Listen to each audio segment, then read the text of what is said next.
Hello everyone, today we talk about contest 4. It was about binary search, so we have a special contest dedicated only to binary search. Results are pretty good, so hope some of you learned something new about binary search today. If you didn't know anything about search before, I highly recommend to watch my lecture once again. So you go to Code Forces, Academy, and here is it, my course about here binary search. So in this lesson, so we have like in 4 or 5 steps. So I try to cover all basics of binary search and different applications, different variations, and so on. So if you don't know anything about binary search, I highly recommend to start from here, and it will probably help you a lot. So the basic idea of the binary search is very simple. So we have some problem when we need to maximize something or minimize something. And instead of trying to minimize or maximize, we reduce the problem just to check if something is good or bad. So you have some problem when we need to find, for example, minimal good value. So you have like minimal size of something so you can fit all your items, something like this. Yeah. And the function is like this. So big size is good, small size is bad. So what you do is, so if you pick some small size, it will be bad, bad, bad, bad, bad. If you pick some large size, it will be good, good, good, good, good. And the question is to find the minimal good size. Yeah. So at some point, somewhere in the middle, you have this situation, you have bad, bad, bad, and then you have good, good, good. Yeah. So the problem is to find this point. So you want to find the minimal good value. Yeah. Sometimes you have different variations, so you need to find maximum good value. So you have all the same things, but small values are good, big values are bad. For example, you need to find the maximal size of something that you can fit inside something. Yeah, so something like this. Yeah, and in this type of problem, you have some small values are good and big values are bad. Yeah. And somewhere in the middle, again, they meet. So you have good, good, good, good, and then bad, bad, bad, bad, bad, bad. And the question is to find this value, maximal good value. Yeah. So basically the same, like you see, so these pictures are kind of doing the same thing. Yeah. So how you solve this problem? Again, many ways to implement binary search. The way I usually do it is like this. So I keep 2 pointers. One pointer is to something in the left part, like in this problem to something bad, yeah, and another pointer to something in the right part, something good in this problem. And then every time, so I call them L and R, and then every time I look at the middle, so I just take this segment between L and R and look at the middle of the segment M and see what's going on here. So if this value is good, I can move the right pointer here, like the good pointer. Yeah? And if this value is bad, I can put the bad pointer here. Yeah? So every time you move one of the pointers and you finish, then they are next to each other. See, when L and R have the 2 consecutive integer values, then you find this maximal, minimal good value. Yeah. Now, so these are just the basics of the binary search. So now let's go to the problems we had in this contest and see how we solve them. So the first problem was very simple. You have a repetitive kind of pattern. Yeah, so you walk every day, you walk A, B, or C kilometers, and you want to find the minimal number of days after which you walked at least n kilometers. Yeah, and if you try to think about this problem in the same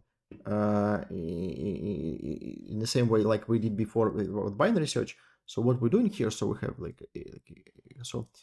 have A, B, C, A, B, C. Yeah. So after some number of days, you have at least, the sum is at least n. Yeah. So you want to find minimal prefix. So the sum on this prefix is at least n. Yeah. So again, what will be the function that we need to check? So we will say that the value is good, if the sum is at least n. Yeah. So if the sum of the first some days is at least n, we say that the value is good. So now the question is to find the minimal good value. So we apply the same algorithm we just discussed. Yeah. So what I plan to do here. So I read all the values. Now I will do a binary search. Oh, yeah. We have multitest. I have multitest. Yeah. Okay. So again, I start binary search by initializing these 2 pointers. So you need to put somewhere left pointer, you need to put some right pointer.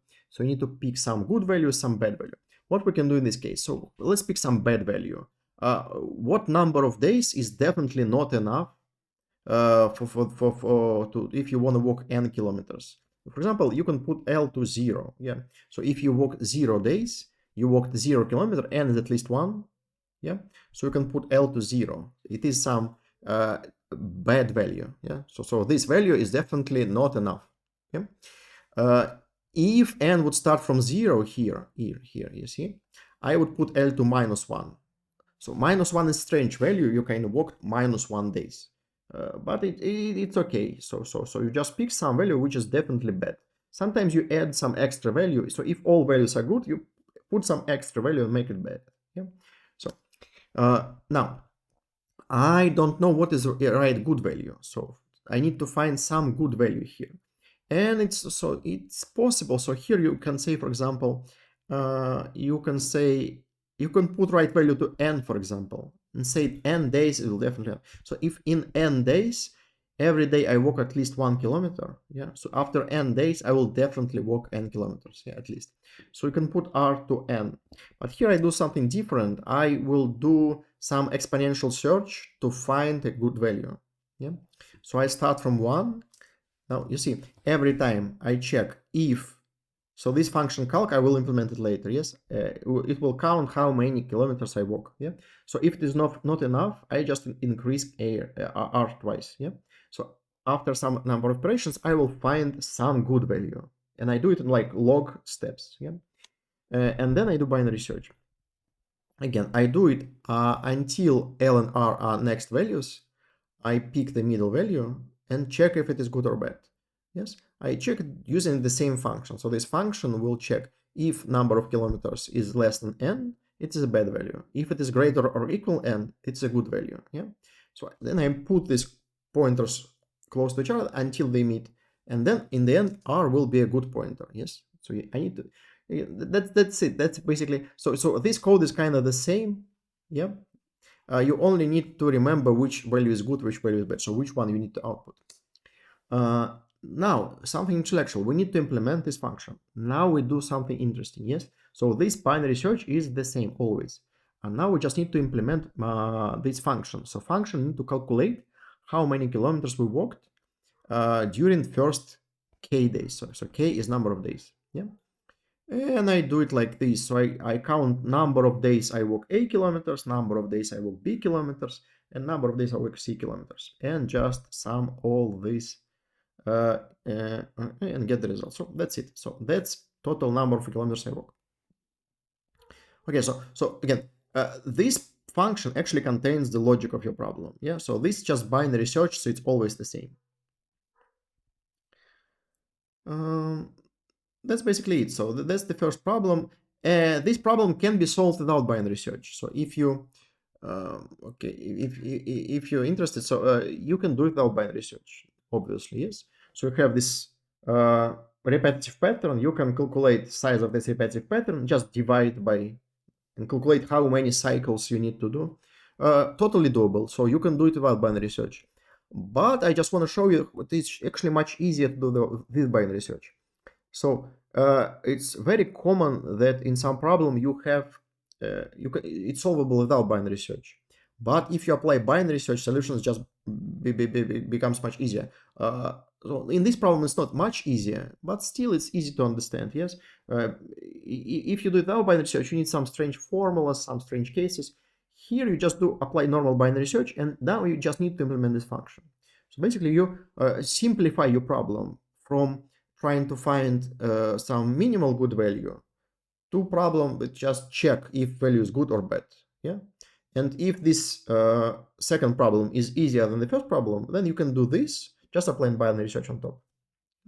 and then solve it. It's not always not always working. So not in every minimization problem you need to apply binary search. But you think, okay, if I apply binary search, yeah, so if I move from this minimization problem to problem which I need to check if value is good or bad, yeah. So if this new problem is easier than my problem, okay, then I can apply binary search and do something, okay? And then you proceed, okay? And like the experience will just give you more intuition about when it will work and when it will not work. So that's it. That's problem one.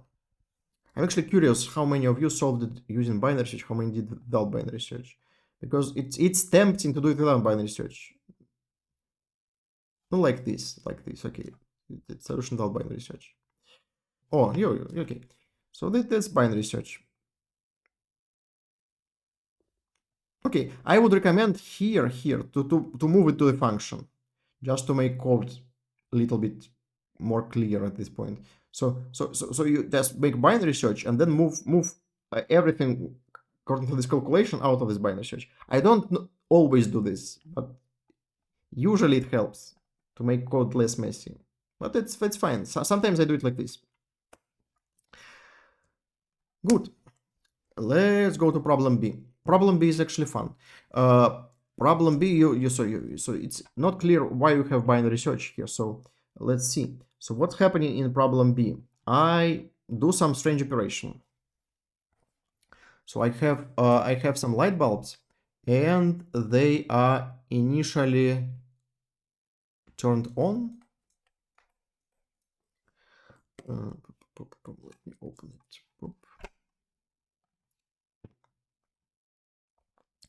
Yes, I have here I have example. So initially they are all turned off. Okay, so initially turned off. Okay. No, on, and then after step one again.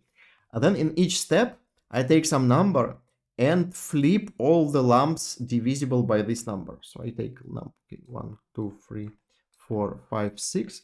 So first I take lamp 1 and flip all the numbers because they're all divisible by 1. So I have all zeros. Then I have lamp number 2 and flip everything divisible by 2. So I have 0, 1, 0, 1, 0, 1. Then lamp 3, flip everything divisible by 3. 1, 0, 0. Yeah. Then do lamp 4, 0, 0, 0. Again, you have 0, 1, 1, 0, 1, 1. 0, 1, 1, and so on. Yeah. Okay, if you look a little bit closer to this and try to continue the sequence, so you see I have 0 in position 1, 0 in position 4, and if you look for the next 0, so okay, 7, 8, 9 here. So you will see that the next 0 is in position 9 actually. So in position 1, in position 4, in position 9. 9. That already may give you some hints of what's going on. So if you just solve some small cases on paper, you can see the pattern. Or you can think mathematically. So mathematically, you look at let's look at some lamp and think if it is in the end, if it is will be turned on or off. And okay, so every lamp is flipped as many times as number of divisors of this number. Yeah. So lamp is 0 if it has odd number of nits. Odd even.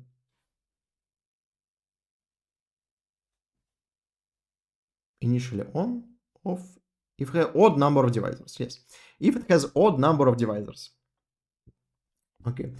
And okay, as you probably know from mathematics, number with odd number of divisors is a perfect square. So if number is x squared, it has odd number of divisors.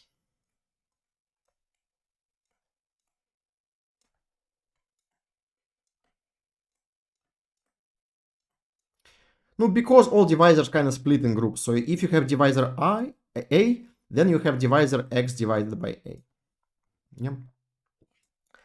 So all divisors come in pairs. But if number is square, then one of the divisors like, okay, n, let's see, n, if n equals n square. Yeah, so all divisors come in pairs, except when n is perfect square, then you have divisor x, and like the pair of the divisors is x. So it is the same divisor. So you have pairs like this and divisor x. Yeah. Okay, so what we can go from this? So we can see also that you have zeros in positions equal to perfect squares. That's it. That's what we need from this part of observation. And now we have now we solve the problem. So what problem do we have? So we have this sequence which has zeros in position equal to perfect squares. So we have 1, 2, 3, 4, 5, 6, 7, 8, 9, 10, 11, 12, and so on. 2, 16, and so on. Okay. So we have this sequence. We need to find the again, we have some prefix prefix with sum equals to k.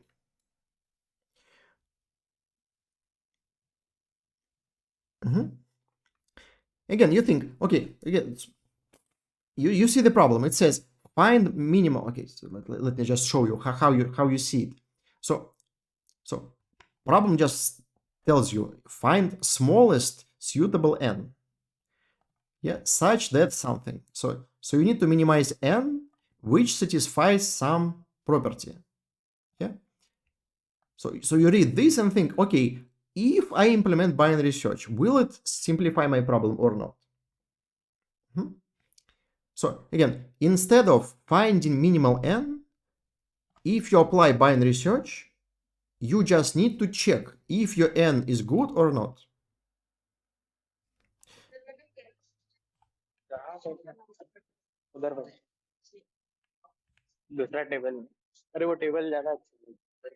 Sorry, do you want to ask a question or not?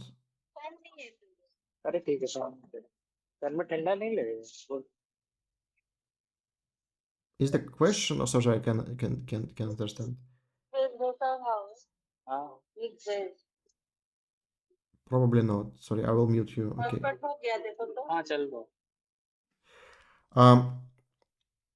What I was talking about. Okay. So you try to apply binary search and think if the remaining problem is easier. Okay. So let's see. So in initial problem, I need to find the number length such that sum is at least sum is k. If I apply binary search, I just need to check if for given prefix sum is at least n. So what I will do, I will find minimal n. So n. So elements from 1 to n. I want to find the minimal n such that sum of elements from 1 to n is at least k. Yeah. Again, if I apply binary search, I just need to check this property. So I just need to be able to calculate sum on prefixes of this infinite sequence. Some of these prefixes calculated easily. Yes, you just need to count how many perfect squares you have. So all the perfect squares have zeros. Everything else have 1. Yes. So I have total number of elements. Subtract perfect squares. I have number of just sum on this sequence. Okay, sorry. Hope it was clear enough. So just want to explain you what I'm doing here.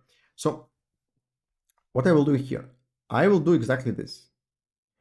I will find the minimal n such that this prefix has sum at least k. Okay.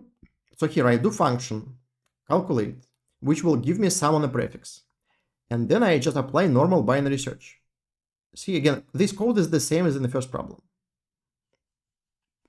The function is different. I just gave different name to it, but this is almost identical code. See, so here I don't think what I'm doing. I think here. So here I actually need to think.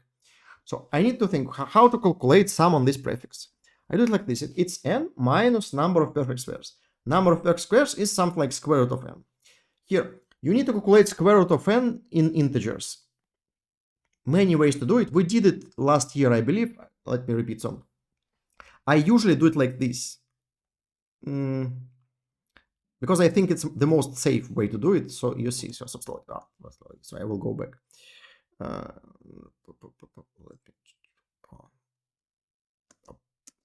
Show me the code above. So when usually I implement square root like this because I think it's the most safe way to do it. I'm always not certain if I'm doing anything wrong. So I'm for this way I'm kind of sure it will do what I want. I'll calculate it in doubles here, square root. Calculate integer of it. It is probably enough. So this value is probably already what we need to. But I'm just paranoid, so I do this. So I just make sure in integer. So this number is okay. If you have not exactly this number because of some rounding problems, yeah, I try to fix this error by doing this. This probably not needed, but I'm paranoid, so I do it like this. At least it will not hurt. Okay, so if your number is missed by plus minus 1, so this whiles will fix it. Yeah. So I'm always paranoid when I need to use floating point arithmetics in integer problem. So that's why I'm doing this.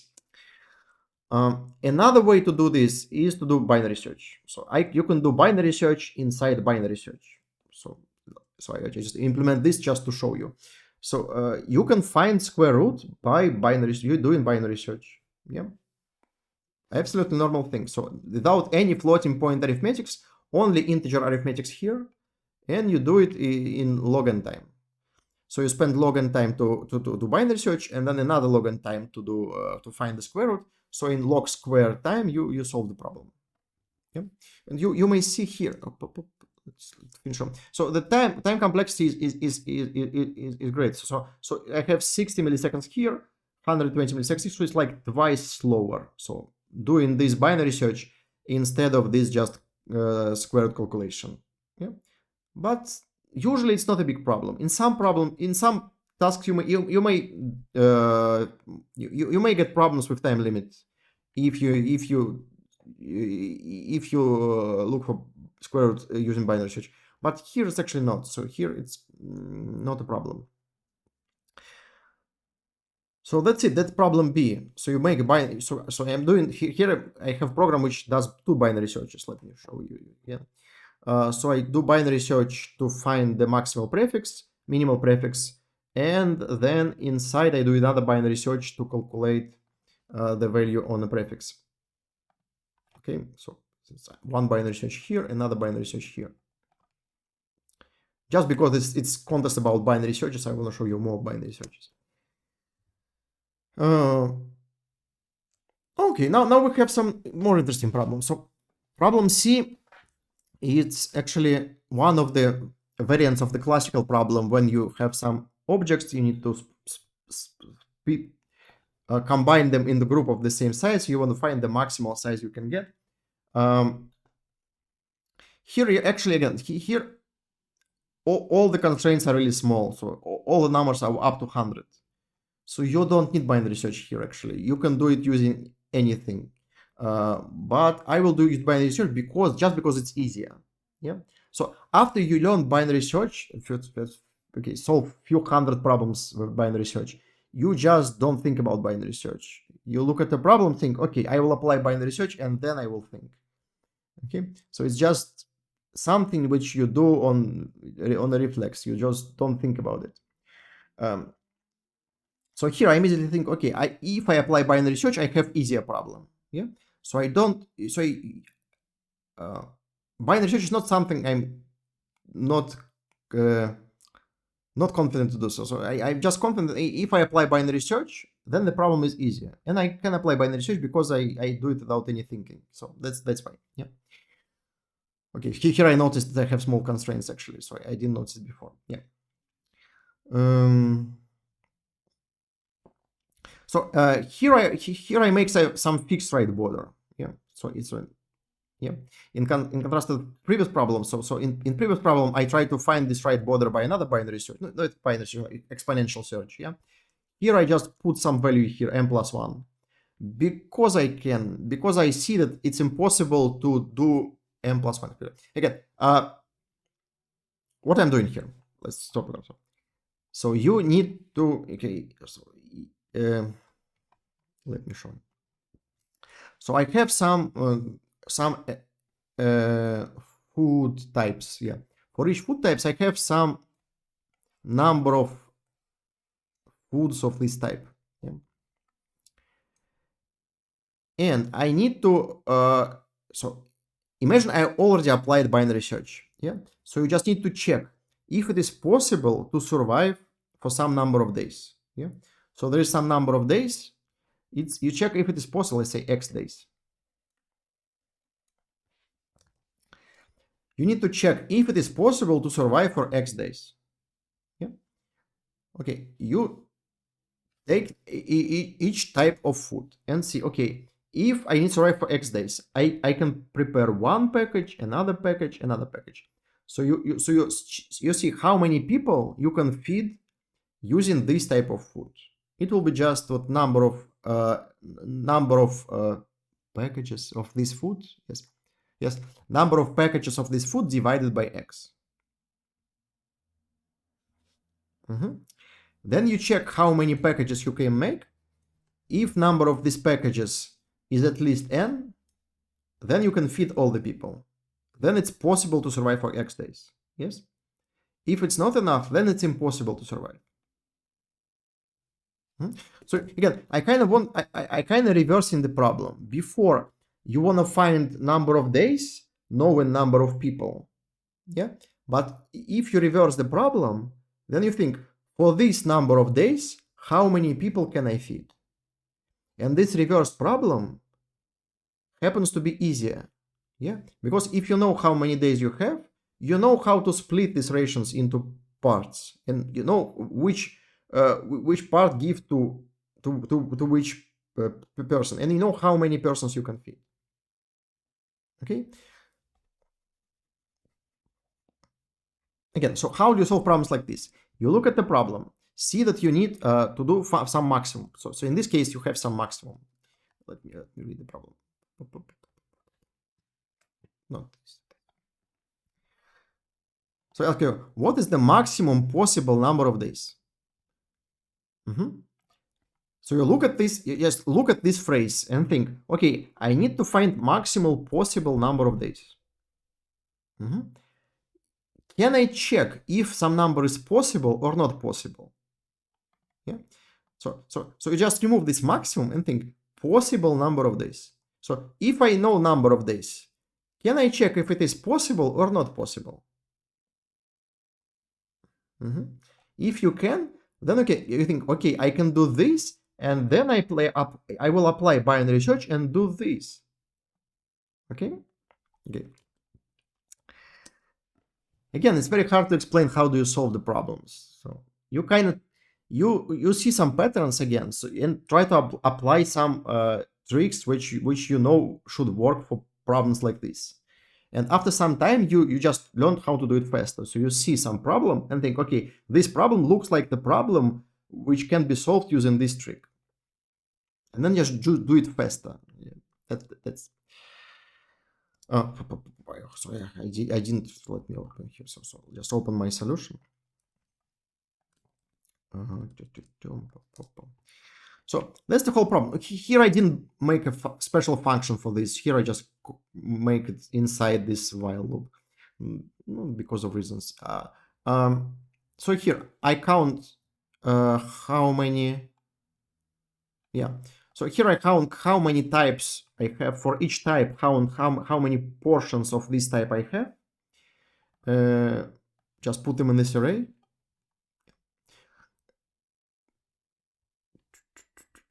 And just basically you have counters. You put these counters to array.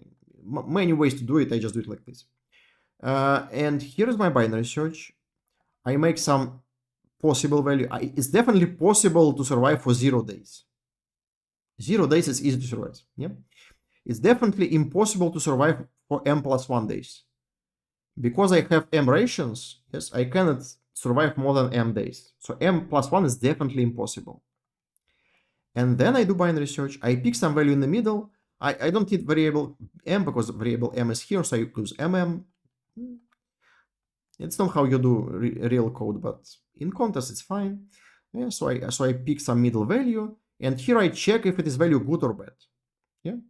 So I look at all my groups. For each group, I need to I can feed this many people. Count how many people I can feed in total.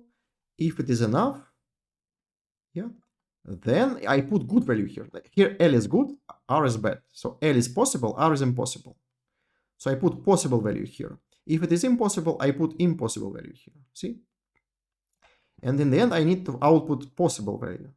So L is maximal possible value. Yes, and R is minimal impossible value. Yeah.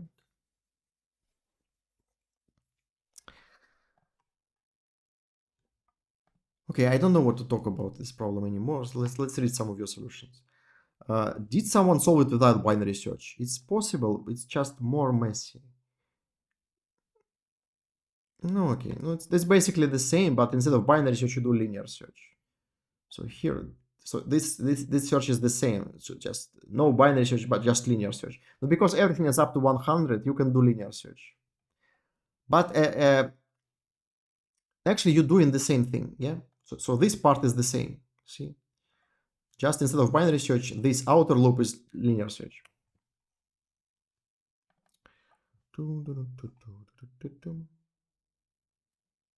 Okay, you use different technique for binary search. Careful with this, okay? I don't like it much. So mid +1, -1.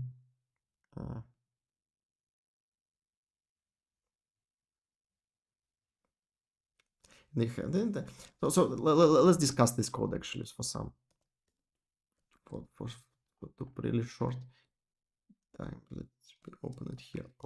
Let me like this. So that's another way. Okay, can you stop doing this, please? So that's another way to implement binary search. And it's actually quite popular. Some people implement it, even top ranked people implement it like this. Totally fine if you know what you're doing, but here you're doing it in a strange way. So what doing here, you need to have 2 pointers L and R, and also you have another variable n's.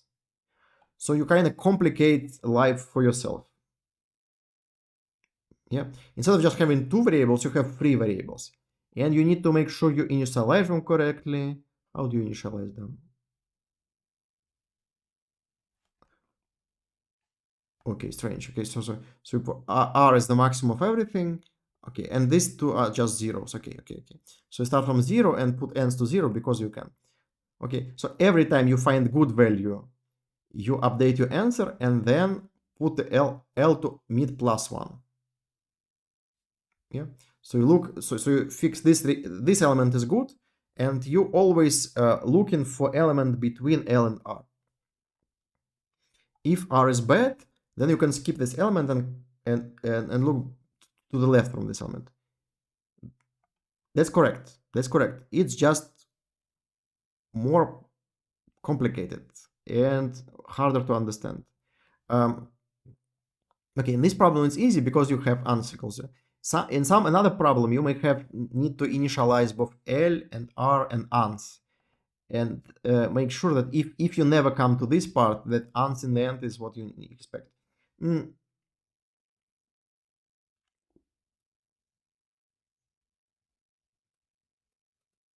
Okay, okay, I don't want to fix this code. You already saw my code. Can we clear everything? Boop. Boop. Okay, okay. What I want to say, I just want to say that it's much easier to do it like this. Let's say R equals +1. So R is bad initially. Then let's say equals R -1 here. And then you don't need this. So you put ends pop, bit to mid, this bit to mid. You don't have this plus minus ones. And then in the end, you have only, you don't need this ans.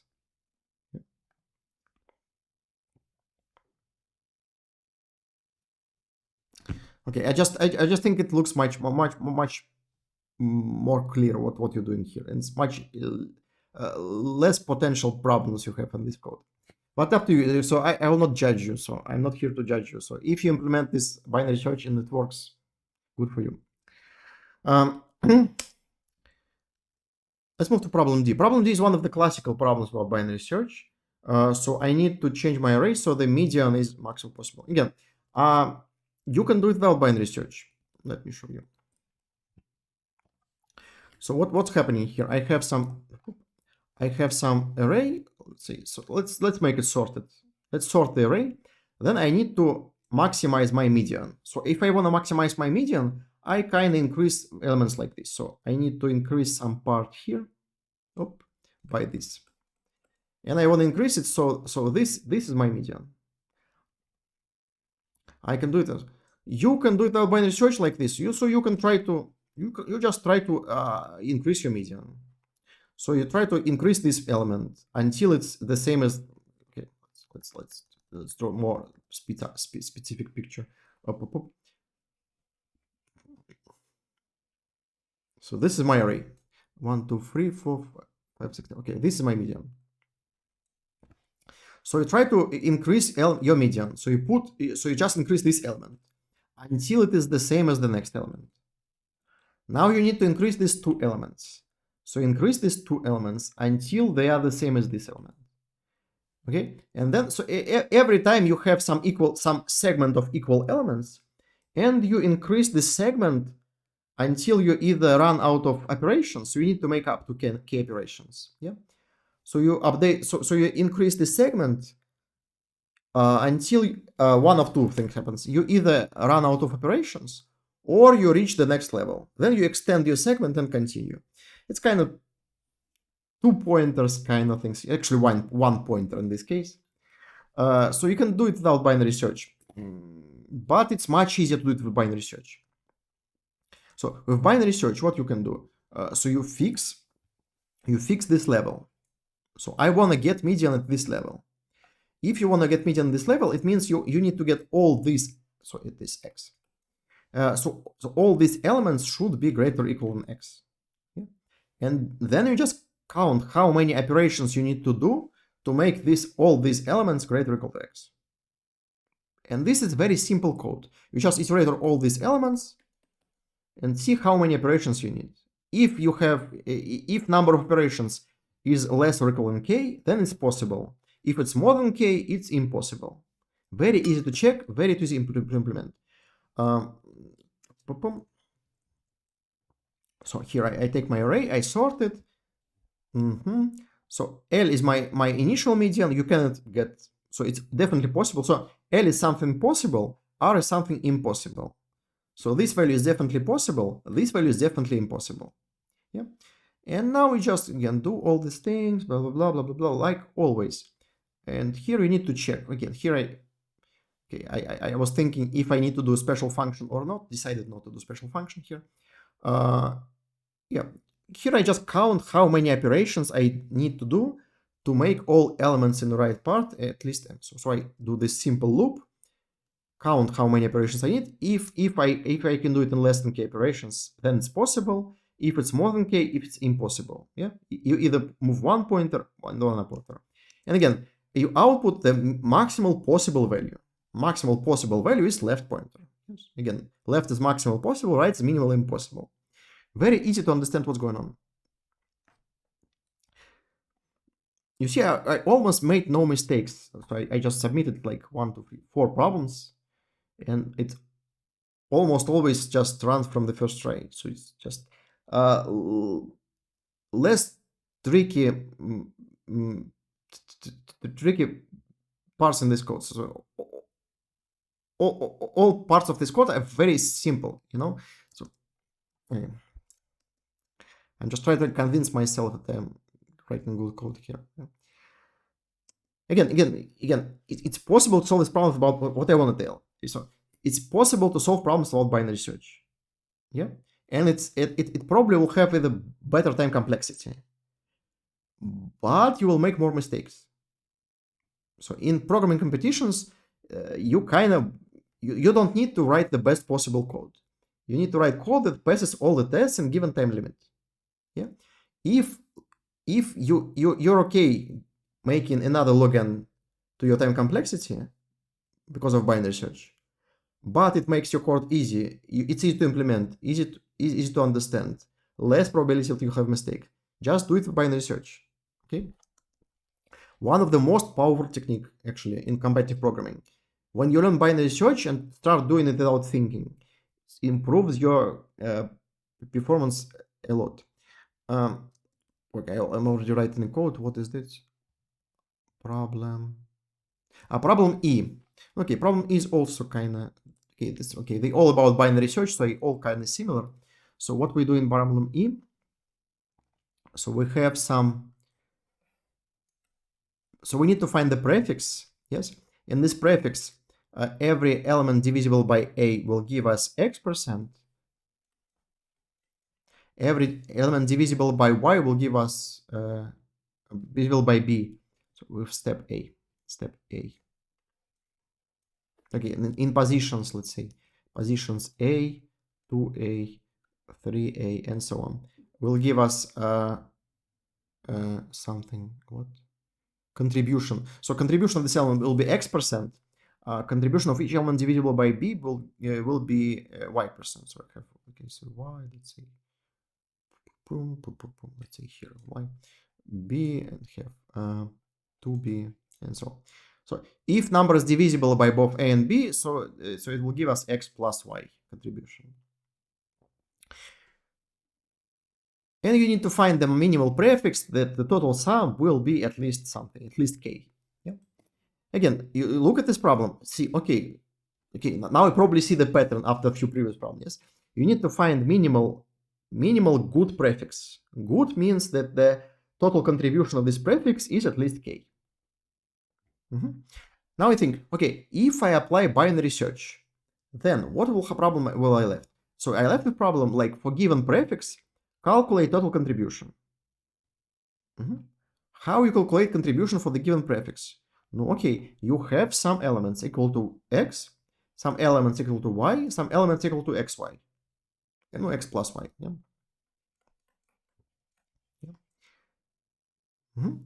So you just arrange these prices in such a way that maximal prices go here, and then smaller prices go here, smaller prices go here. And it's easy to calculate how many elements divisible by A, how many elements divisible by B, how many elements divisible by both A and B. So these are things which are very easy to calculate. Yeah. So if you want to calculate number of elements divisible by A, just n divided by A. Yeah. If you want it divisible by A and B, it's n divided by lowest common multiple. Yeah. So you think, okay, if I apply binary search, then my problem is easy. And then they solve this easier problem. Okay.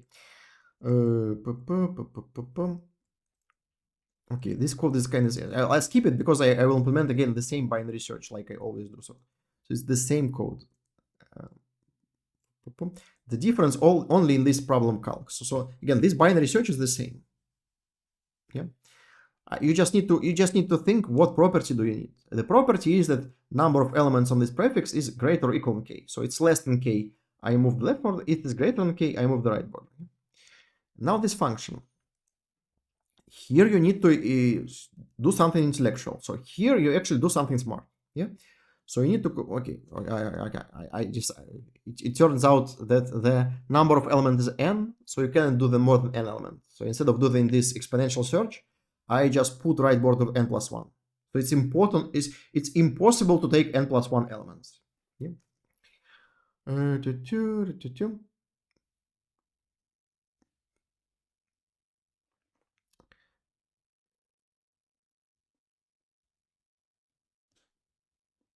Okay, here I see I hesitated a little because I forgot to sort. Yeah, so we sort array. Now I calculate how many elements I have divisible by A, how many animals divisible by B, how many elements divisible by both A and B. It's easy to do that too, not by one. Okay, like this, and subtract them. So how now I have three groups: elements divisible only by A, elements divisible only by B, and elements divisible by both A and B. Yeah. And I just put all big elements here, small elements here, small elements here. Okay, here I thought, what is bigger, X or Y? It turns out I don't know, so I just make X bigger element. So if X is smaller than Y, I just swap them. So now X plus Y is the largest, then X, then Y, in this order. Yeah. So largest elements go to X plus Y. Here I just put them. Yeah. So X plus Y multiplied by smaller elements go to X and smaller element go to Y.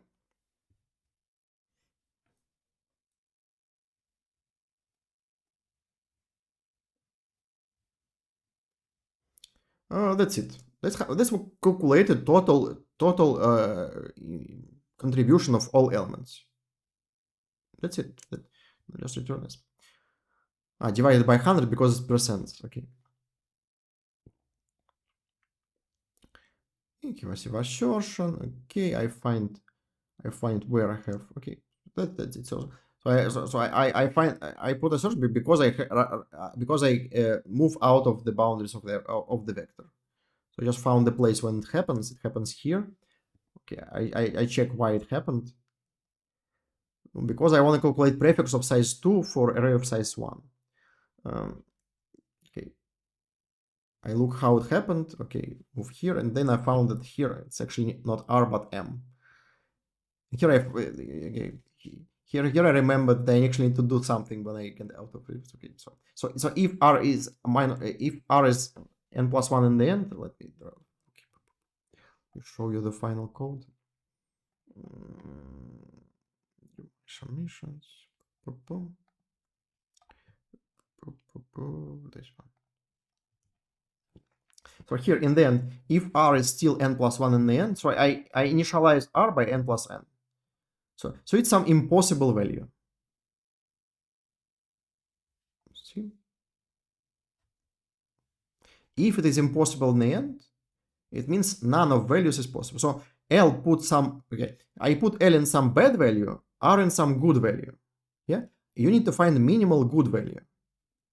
If R is n minus plus 1 in the end, it means no value is good. They all are bad. I checked all of them, they are all bad. Minimal good value is n plus 1, which is not existent. Yeah. So if it happens, then I have minus 1.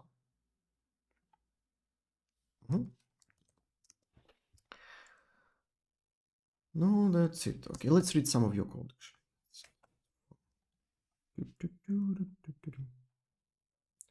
A lot of people solved it.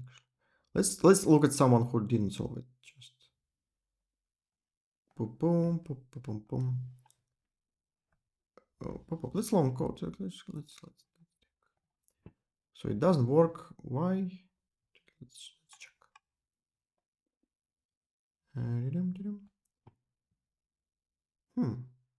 I'll put some small values. It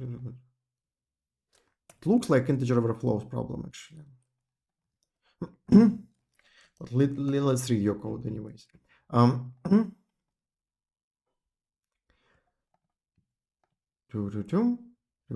Prices. It's like nice code style. Sort them, read something, swap them. That's exactly what I did. Good. And here we have binary search. Looks very similar to my code actually. So low is 0, high is n plus 1. Then we move them together. If it's valid, move high.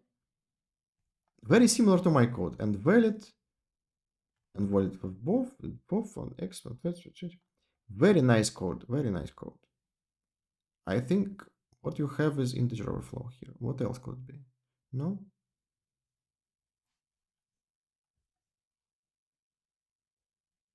No? I have long here. this integer is enough because these numbers are small. Contributions. Price is also long.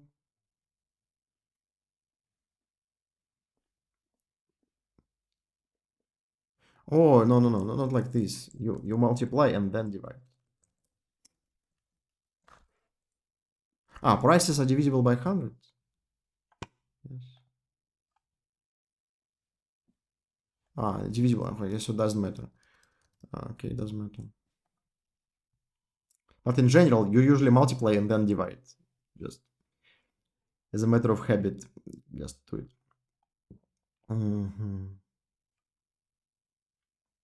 Interesting. Looks okay. I don't see any possible integer overflows here. Prices are good. K is wrong. And all other numbers are small, right?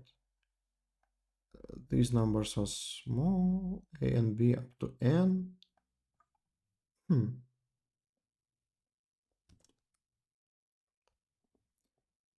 Do you see any possible problems here? I thought you may have integer overflows here, but no. Sorry we spent so much time here, but it's really interesting to find what would be possible mistakes here, because it looks like very solid code. Okay, I give up. Let's do it later. After the class, I will send the code to Discord and we can discuss what may be the problem here. Later I found the bug, so it's interesting, so let's talk about it. So the bug is actually here. Yeah.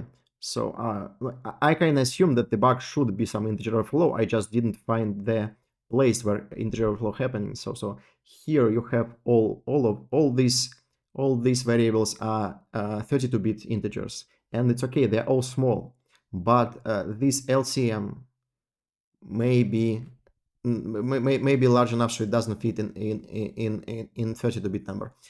It's not the problem because when you divide, it will be just 0. So if this LCM is huge, then you divide t. T is also small, yeah. So this number both is actually always fit into 32-bit. But again, so all these numbers are small, and this number is small.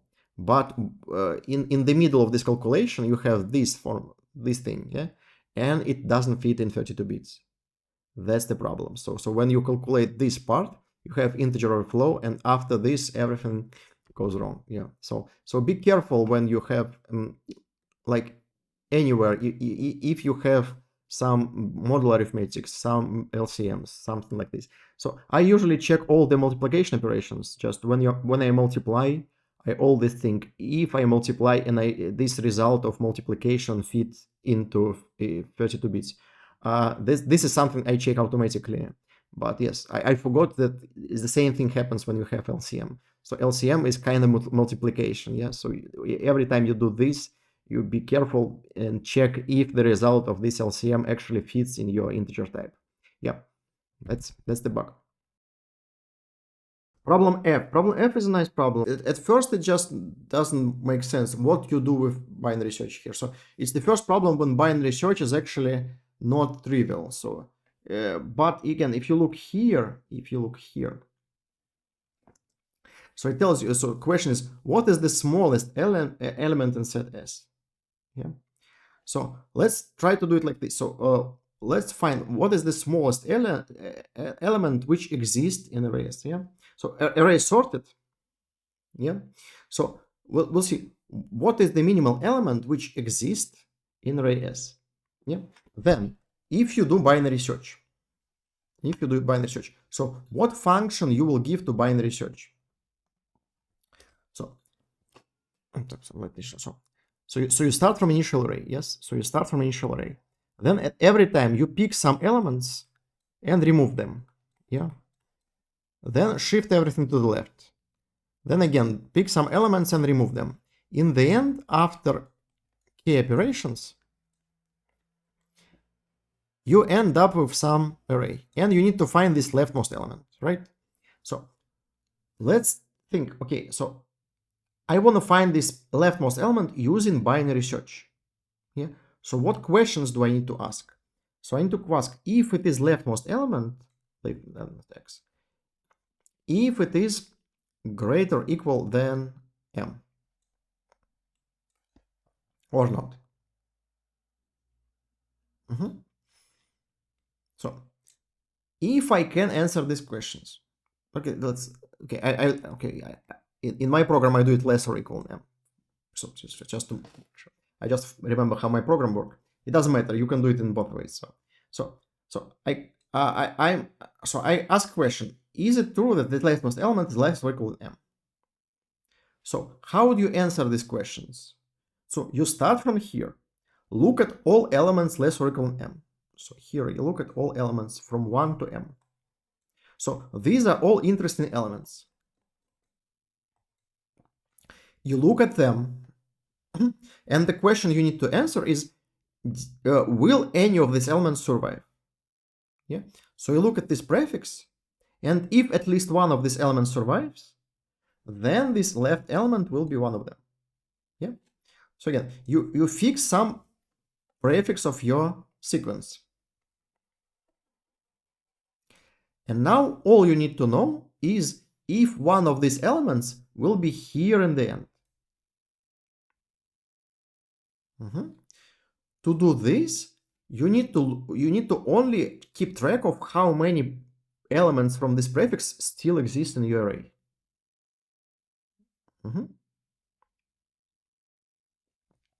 Now, how you do it? You have this prefix that you look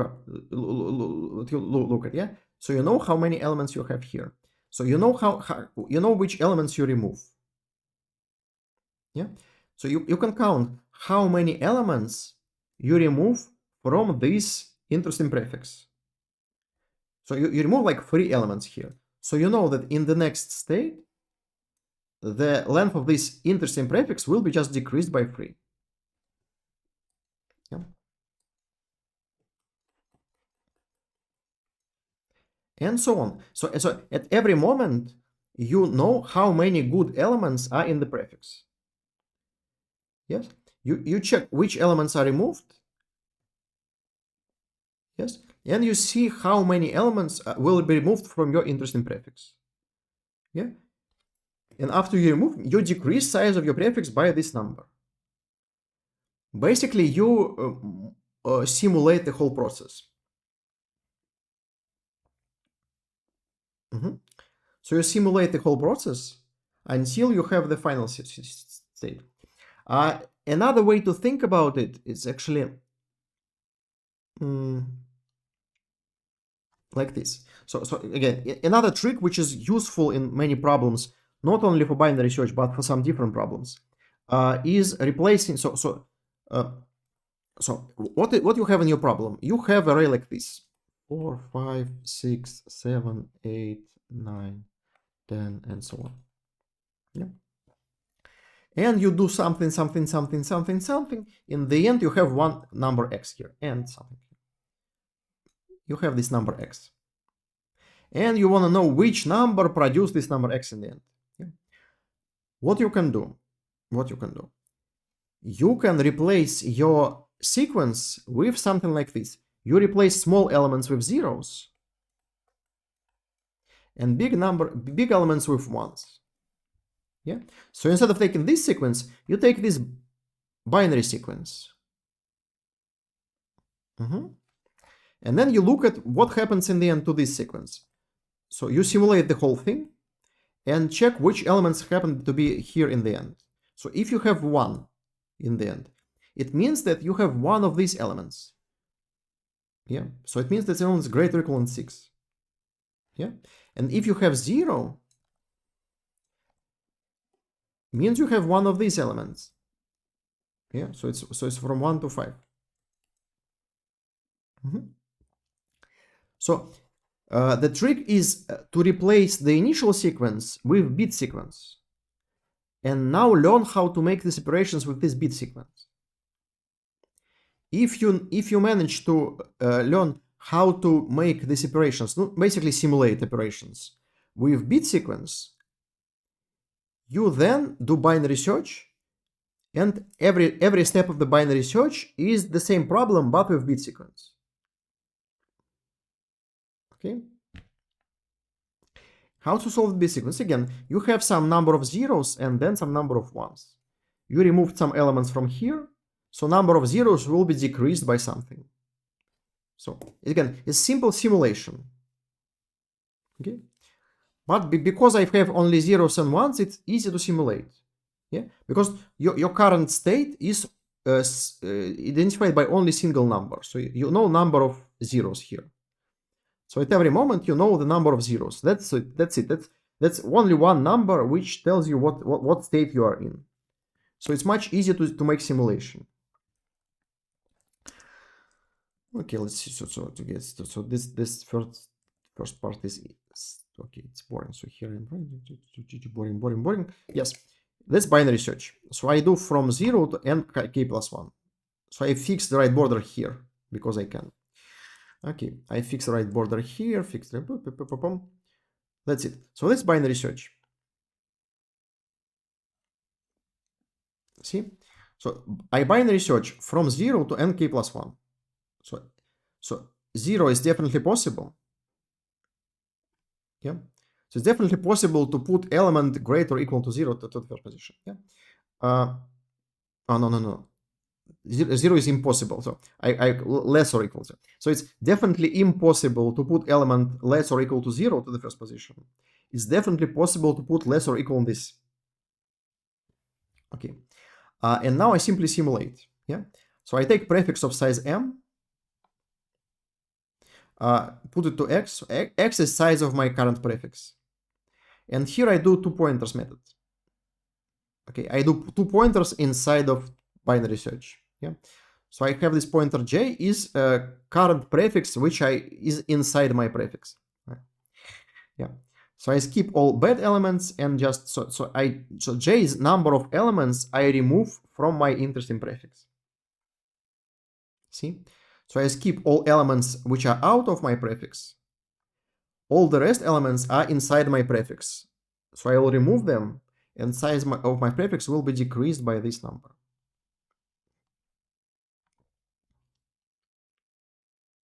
No, that's it. That's the whole code. No, not really. I forgot something. J minus 1 here. Yeah, here should be j minus 1. Yeah. So I say that my current interesting prefix is j. So I check if the last element of my prefix is j minus 1 is out of my scope, so out of my x. Yes, I'm interested in the first x elements. So if it's out of this range, I drop it and then continue.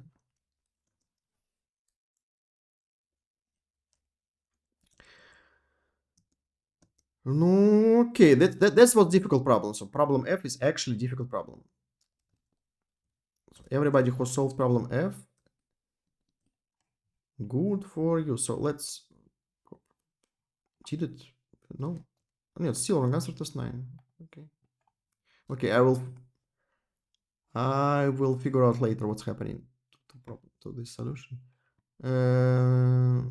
Okay, let's read some.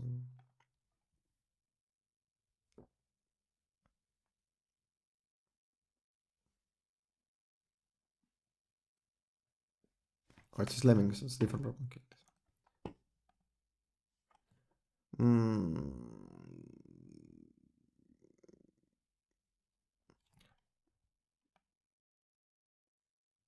Okay, do you need this check special? Okay. It shouldn't be special case actually, but let's see. Okay, that's like me, n like plus 1. N equals 0. Oh, yeah, again, you use this type of binary search when you need initial. I highly recommend to learn to do it in normal way, but up to you. Not pushing. So put middle value. Okay, now. Okay, this I believe it's 2-pointer method just using while loops.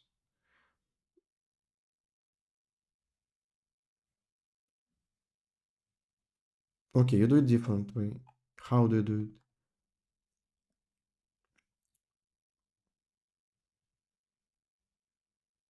I believe you count how many times you remove this element. Yes. So CR is length of your prefix. Then you count how many times you remove until the size of your prefix is less than this. Yes. Okay, it's more complicated way to do it. I believe my solution is easier at this part. But it's doable like this. So you look at every position that you remove and just count how many times you remove it. So you remove it until your size of your interest prefix is out of this position. Yes. Okay. Nice. Check someone else. Oh, this very short solution. Like it. How do you do it?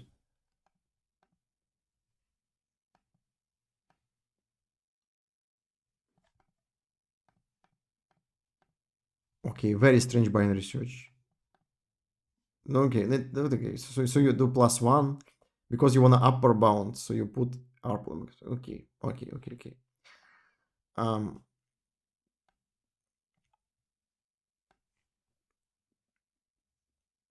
You do binary search inside binary search because you can.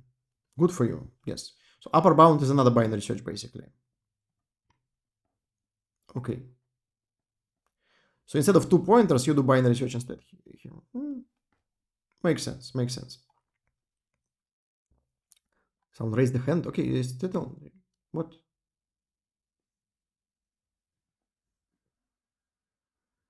Васив? Huh?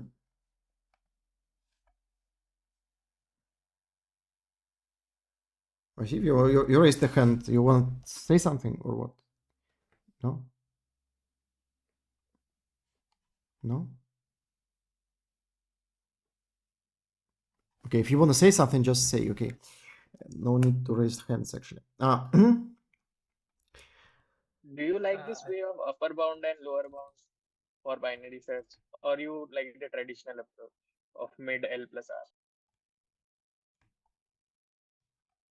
What do you mean? Just I love binary search. Binary search inside binary search is perfectly fine if it works. Let me show you which one was it. I don't remember which one. I actually wrote my question in the chat. Okay, let's show us 1 second. So it's perfectly nice, perfectly fine solution. So yes, it works and it works fast enough. That's the most important thing. Approach with 2 pointers will be slightly faster. So it will not have this additional log factor. So it will be log times faster than the solution. In some another problem, this log factor may be critical. So it's good to learn how to do it without the additional binary search. Yeah, but in this specific problem, it's okay. 2 pointers method is another important technique. Also recommend to learn. But if you can do it without 2 pointers, just using binary search, perfectly fine. Okay, I close the chat. How to do it without binary search? I believe I show you my solution. So my solution, do it without binary search. I mean without internal binary search. So I have this outer binary search, but internal binary search I replaced with 2 pointers.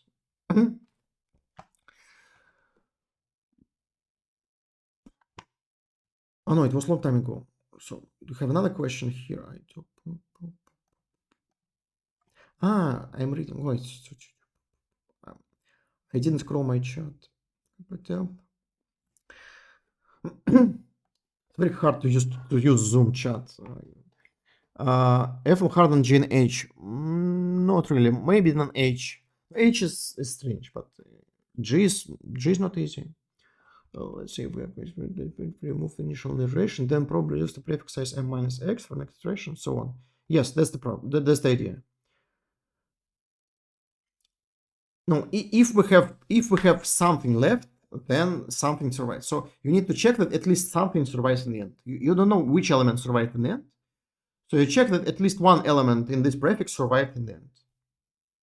And then you find just maximum, you find minimal prefix so that at least one element from this prefix survived.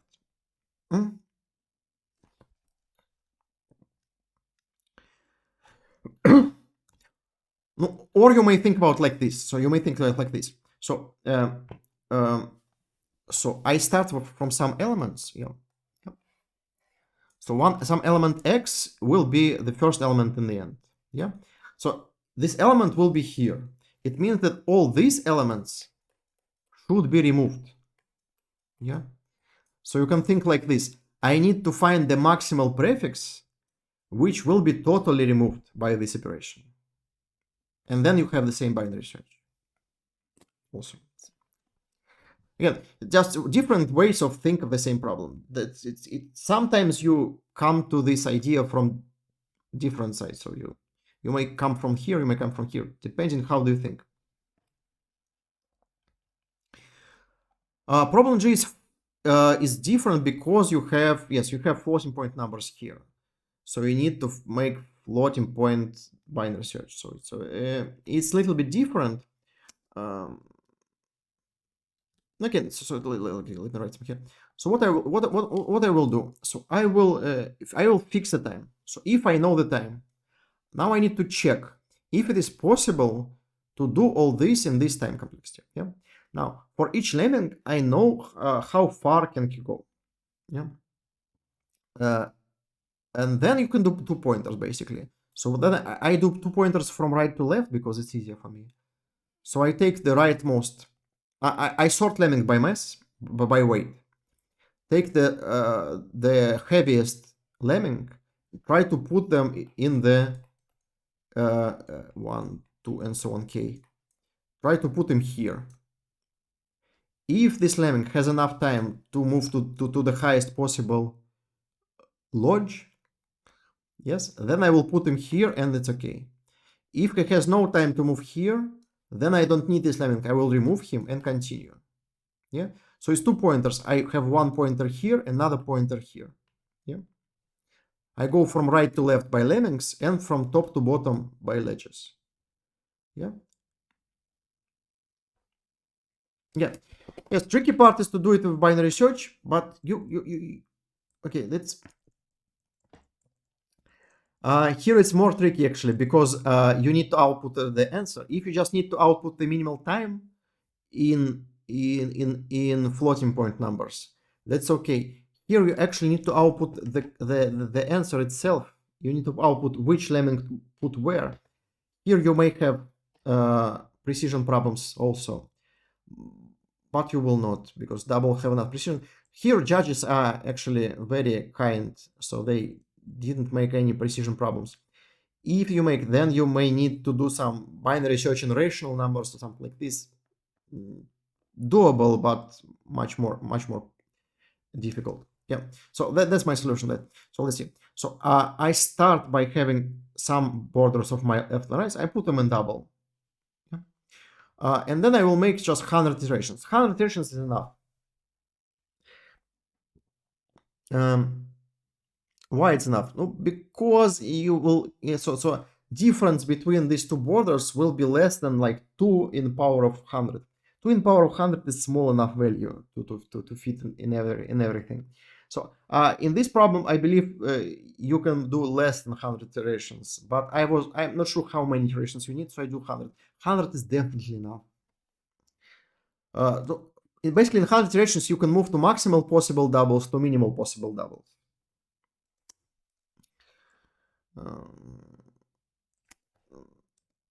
Okay, so here is my check. Yeah, so this is 2 pointers. I sort all the here. I sort all the lemmings by weight, and lemmings of the same weight by speed. So if I have 2 lemmings of the same weight, I think that the fastest one goes up and the slowest one goes down. Yeah. So I sort them, and here I basically have 2 pointers. See, I go from lemmings from heaviest to the lightest, and I go for lodges from ledges, from highest to lowest. And here I check if it is possible to put this lemming in this position.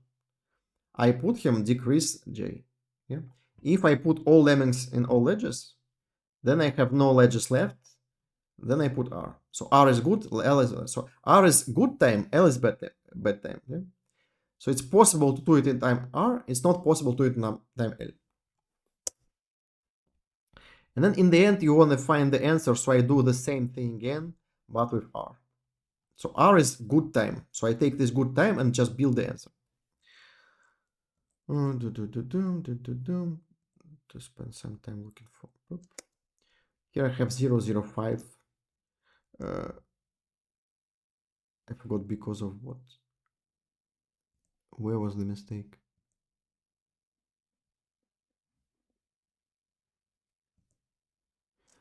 Here I instead of I. See this line. Okay, I will fix it soon. Yeah. Okay, let's read this code again because it's complicated. So submissions.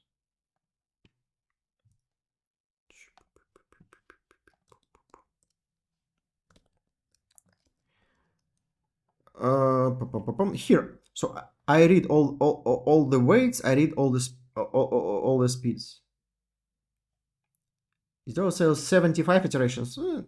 Yes, something I believe. So 75 is enough, but I do 100 because 100 is always enough. So I don't think so. If you have some time limit problems, then you may adjust, but normally you don't. So you just make 100 and don't think about it.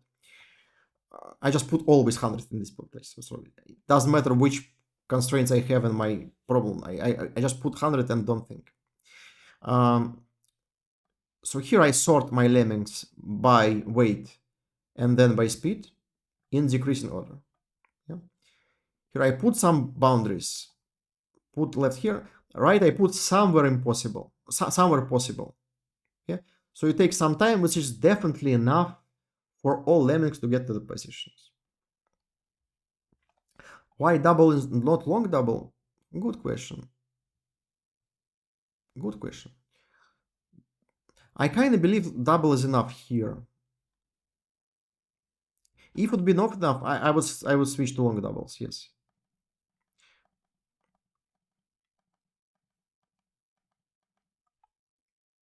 I usually decide. I usually try to with doubles everywhere. Maybe it's not good. I don't know. Doubles are slightly faster than long doubles, but maybe nowadays it's not a big deal. So maybe I should always use long doubles. I don't know. Okay, this just me being old school. I just always use doubles until I have precision problems. Maybe it's better to always use long doubles until you have time limits. Maybe, I don't know. Okay, this is two pointers. Yeah, this is one pointer, this is another pointer. No, this is pointer. So I take elements in the order of this array. Yeah. Check if it is possible to move this lemming in this position, put this lemming in this position and continue. Yeah. If I have no positions left, it's good time. If I have some positions left, it's bad time. Yeah. And then I do all the same things. You can put it in some function, but I decide I just copy paste it. So I copy paste the same code. Take m instead of r. So we have m here. See, m. Here's the same, but we have r. So I put this good time and just construct the result.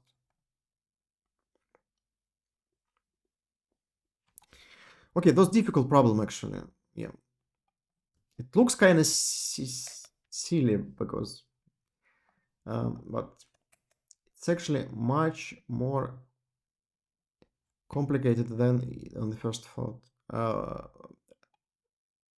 Let's check someone who didn't solve it actually. What's your problem here? Wrong answer test 3.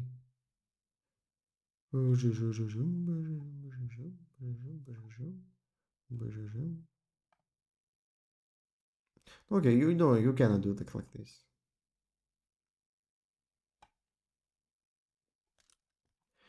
Will it work if I just replace it? Oh, probably not.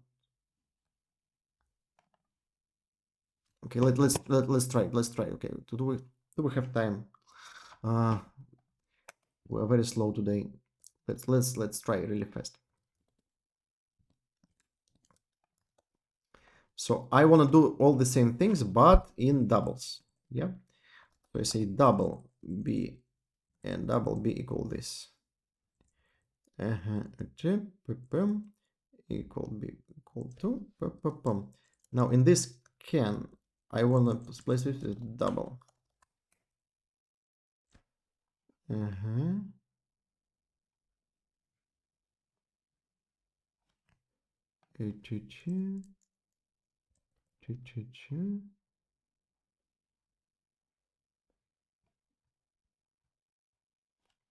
Will it work? Probably not. Oh, no.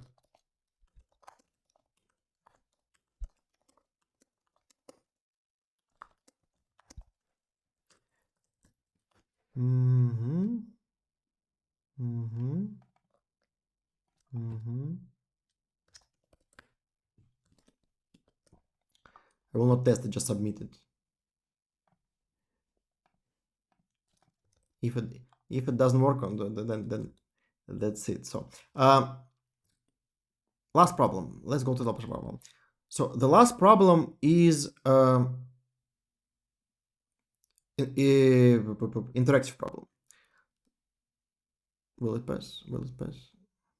Yes, probably. So again, so you did all this. You did all correct, just with integer binary search instead of floating point binary search. That's okay. That's just learn how to do floating point binary search. It's not that hard. Last problem. Let's talk about last problem. So last problem is interactive, and I won't include at least one interactive problem in this problem set. It's not hard interactive problem. Just to discuss. So many interactive problems use some kind of binary searches. So you need to do binary search using some strange requests, or you can do binary search and then do something like in this problem. So in this problem, we do binary search and then optimize the result of it. So what I'm doing, okay, so I'm doing the following. Let me write it now. So what I will do, I will do binary search that just to find the total size of everything. So I have these words.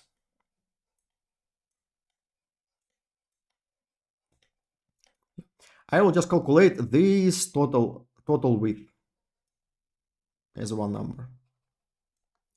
So total width of all words with spaces between them.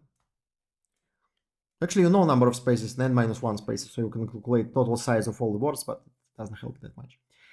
Yeah, and then I think, okay, so then I think, so if, can I do any more compact than this? So you can make this area less by doing something which will get rid of these spaces, yeah? So the only thing you save space by having the word, so if you have some some word directly connecting to the right border, yeah? So you save this space here, one element of area in some sense, yeah? So you only save space if one of the words was like here, yeah? Then if you have something like this, so let's see. So if I have let's say k lines in total, so if you have k lines in total, then this width should be less than w divided by k, yeah? If you want to make at least some savings, so you want this area, so you want this area, so let's say x, so this k multiplied by x should be less than w. If it's greater than w, you can just do this, yeah? So if you fix number of x, if you fix k, fix number of lines you want to get, then it might be possible to get this number of lines with some x which is less than w divided by k. Yeah. Okay. Then you think, can it be much less than this w divided by k? And it's actually not. It can be only by 1 because you save only this space. If you just did w divided by k, you have this space. So it can be less only by 1. Okay, so you actually need to check only one number for each k. So for each number of lines, you fix this width, and it's only one interesting width. Yeah. So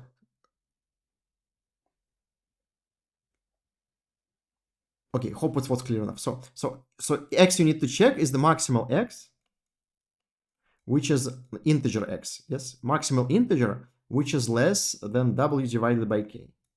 So this is the only integer interesting width which we need to check.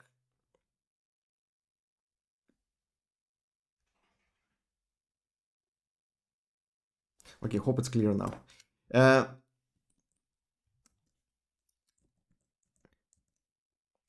Pretty hard problem actually. So this idea that you only need to have this width. So this part kind of gives you a hint. So this part tells you actually you need binary search plus n requests. So this part kind of spoils the solution. Yeah. And it's good. So without this part, it's actually hard to understand how many queries you need. But you read this and think, okay, I need n plus binary search. Yeah. And then you think, why I need n? Can I iterate over something? No, you can't iterate over width, so you iterate over height. Okay. Height can't be greater than n because height can contain, every line should contain at least one word. Yep. So you can have height more than n. So you can iterate over height. That's how I solve problems like this. Yes, you look at the constraints and think, okay, what can it be? Here, that's a huge spoiler for this problem. Okay, so here I just try to figure out all these plus minus ones things. Okay.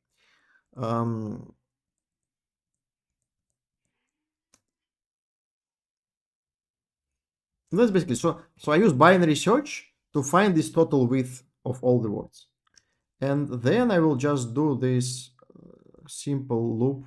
Yes, that's it. That's it.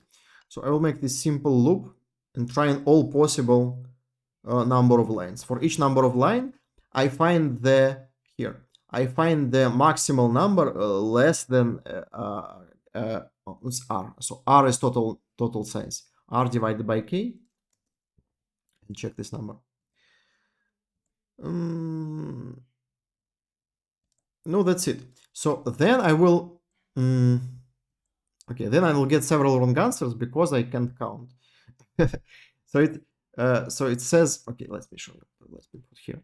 So it says n plus 30, and numbers are up to million. Yeah, and I do two binary searches. Let me show you.